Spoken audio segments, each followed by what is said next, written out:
Welcome to another episode 3 of The Art of Desiring More. I'm Garrett S. Moore, and I got my co-host with me, Jennifer Jones. I'm about to go ahead and share my screen so we can go ahead and get into this conversation. Today's episode is why high capacity people get bored before the breakthrough.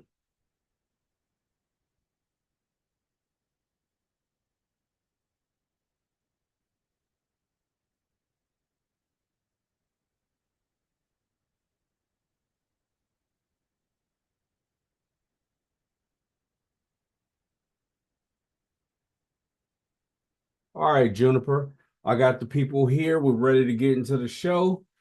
Episode 3, why the high capacity people get bored before the breakthrough.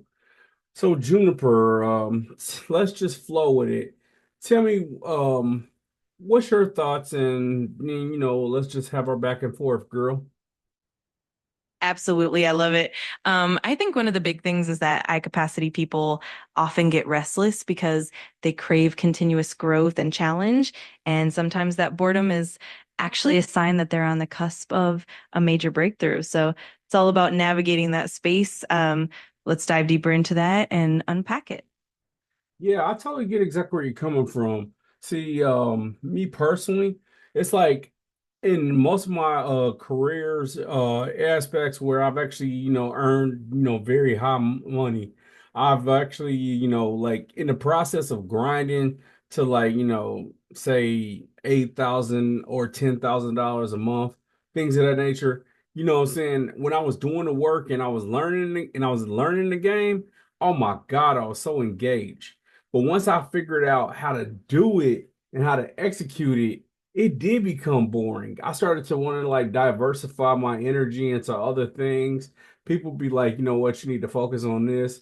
And of course, one of the things that I say in my book, Lock-In Season, is never tell, a person who depends on you to make their millions what you want to do with your thousands. You know what I mean? Absolutely. I get that completely. It's that moment of transition where the challenge shifts from the grind to maintaining that momentum and finding new avenues for growth. And that's where the boredom kicks in, right? It's all about finding that next level of challenge and purpose. And it's definitely a journey. Let's dive even deeper into that dynamic. Yeah, see, dig it. One of the things that I really noticed, is basically I wanted to always, be on a growth and a path and learning new skills. And, certain things would elevate me. I would be able to like challenge myself and I would be able to like learn something and then want to bring it to the new thing to make, things more less bottleneck-ish.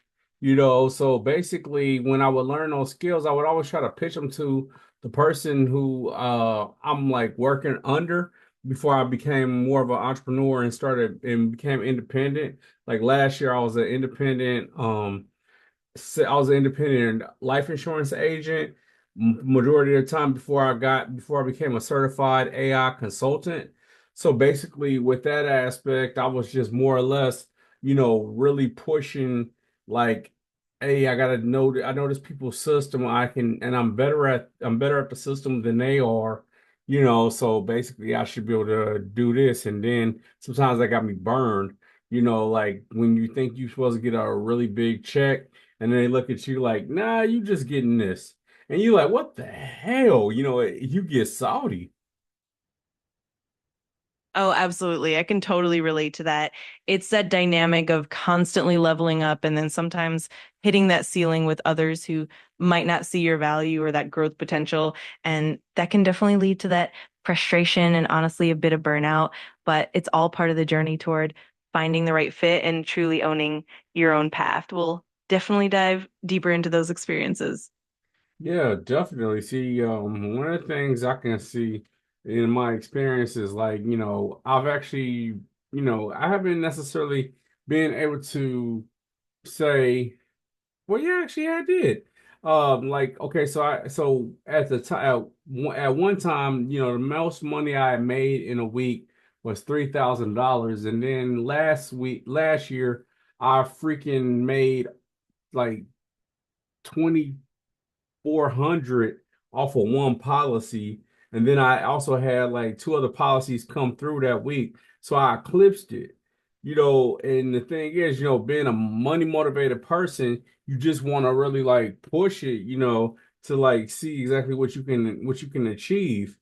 But one thing I learned from a mentor was, you know, write out, $1 million, on a piece of paper, and then write down, your number of what you made the year before last, or whatever, or last year, or whatever, your 1099, your W-2 number. Then subtract, that number from a million. That's how much you paid last year from not being rich. And personally, I'm tired of paying that number. I don't want to pay that number no more. So, I'm grinding every day. And the thing is, a lot of the stuff still feels repetitive. It feels like, what I gotta do this again? I gotta send these DMs. I gotta do this thing. I gotta work into a conversation with these people. I gotta utilize this. And the next thing, but the thing is, it's like that's the type of work that you got to do. That's what scale looks like. Scale doesn't look like, saying you just doing a bunch of double backflips, saying to make a deal happen. And now you save the day and it's time to go party, eat pizza, and drink champagne.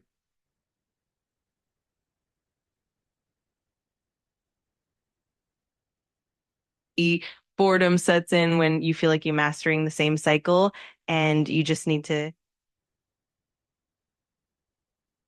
Just need to what?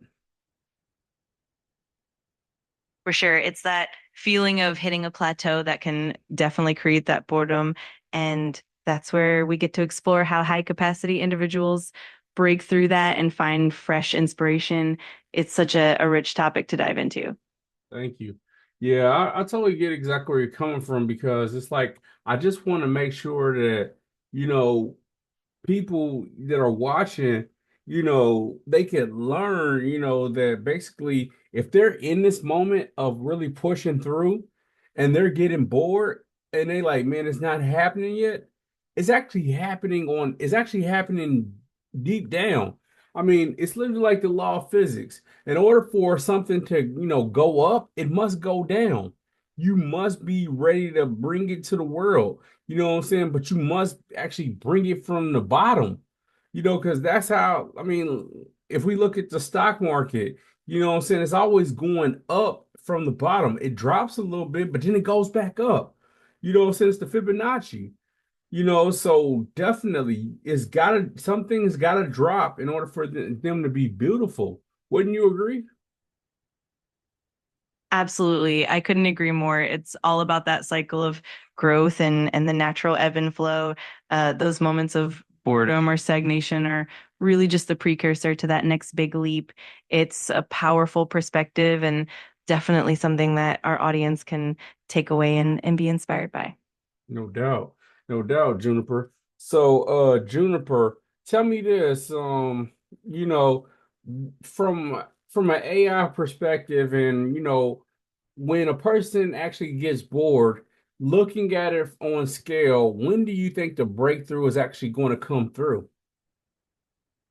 That's such a great question. From an AI perspective, boredom often signals that the person's cognitive load or engagement level is plateauing. Typically, that breakthrough comes right after pushing through that initial feeling of monotony. It's like the tipping point where the mind is ready for that next level of challenge. Usually, it's just a matter of time and persistence. And once that happens, the breakthrough can come quite rapidly. Wow. So basically, you're saying that, that boredom is not necessarily the end all be all. It's actually a symptom of the breakthrough basically being right around the corner. Exactly, you got it. It's more like a sign that growth is imminent. That boredom is just the mind's way of signaling that it's ready for something new and that the next level is about to unfold. It's definitely a positive indicator rather than a negative one. No doubt. So basically you're saying that the biggest key thing is discipline. And that's what I talk about in lock in season is basically, lock in, be as disciplined as you can. It's not gonna look good. You might not get your hair cut. You might not go out to the club. You might not be raved and ranted about by all your friends and family. But at the same time, when it's all said and done, you'll actually have something from the germination of you taking time in isolation to really bring to the world your best goods. Is that correct? Absolutely, you nailed it. It's all about that focus and discipline, especially during those quieter, more challenging phases. And in the end, that dedication pays off because it leads to that breakthrough and that ultimate success. It's definitely a journey worth taking. No doubt. Well, I tell you what, I really appreciate you elaborating that. Appreciate you riffing with me today on this conversation. I feel like we actually, hammered home, for those that are actually here to learn, here to actually be inspired, and here to, the builders that's really here to take it. So, Juniper, do you have any last words for our people before we end this episode? Absolutely. I just say to everyone out there, keep pushing forward, embrace those moments of boredom as signs of growth and trust that your breakthrough is right around the corner. Stay disciplined, stay focused, and remember that every step forward counts.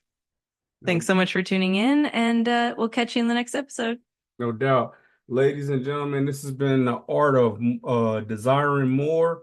I really appreciate you guys checking us out tonight. Um, you know what to do. Um, like, share, and if you're one of those people that are actually starting to be bored, your breakthrough's right around the corner. Just work it out. You're gonna be better for it when it's all said and done. All right, yo. Until then, peace.